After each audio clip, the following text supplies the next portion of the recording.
Elvis Media Production.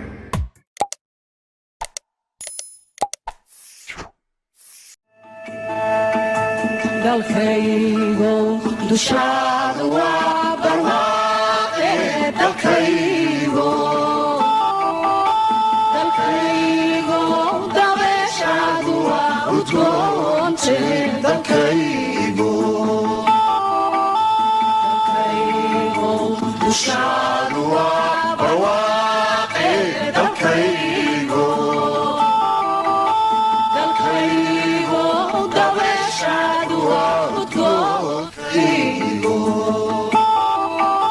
dalxiiskaaga maalimaanine dalkaygo